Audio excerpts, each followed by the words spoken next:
आरक्षणाच्या अंमलबजावणीसाठी पंढरपूर व महाराष्ट्रामध्ये समाज बांधव त्या ठिकाणी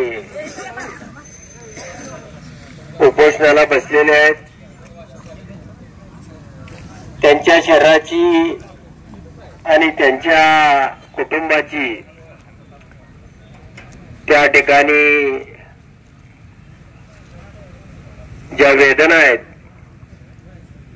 त्या वेदना महाराष्ट्रातल्या प्रत्येक धनगर समाजाच्या अंतःकरणाला भिडणाऱ्या आहेत आणि या सरकारने जागे व्हावं। कोणत्याही परिस्थितीमध्ये हा आरक्षणाचा लढा आम्ही सोडणार नाही आणि आरक्षण घेतल्याशिवाय आम्ही थांबणार नाही।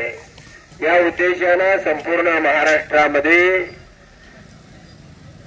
रास्ता रोकोचं आज आंदोलन केलेलं आहे आणि उद्या पंढरपूर या ठिकाणी भव्य असा मेळावा 11 वाजता आपण आयोजित केलेला आहे। अकलूज आणि परिसरामधील या समाज बांधवांनी इथं समाजाची ताकद मर्यादित असताना सुद्धा ज्या चिकाटीनं ज्या जिद्दीनं हा हायवे या ठिकाणी रोखून धरलेला आहे त्याबद्दल सर्व समाज बांधवांचं मी मनापासून आभार मानतो, त्यांचं अभिनंदन करतो।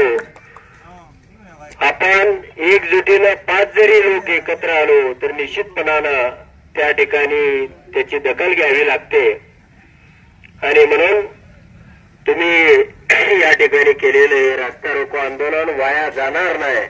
आज ना उद्या याचा निर्णय निश्चितपणाने केला जाईल ही भूमिका महाराष्ट्रातले लढाऊ धनगर समाजाचे आणि तुम्ही काळजी करू नका।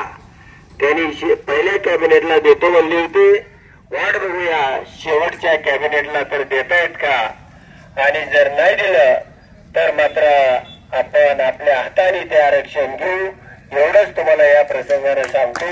आणि तुम्ही या ठिकाणी या रस्ता रोकोचं असं भव्य आणि चांगलं आयोजन केलं त्याबद्दल सर्व समाज बांधवांचं मी मनापासून आभार मानतो आणि या ठिकाणी थांबतो। धन्यवाद।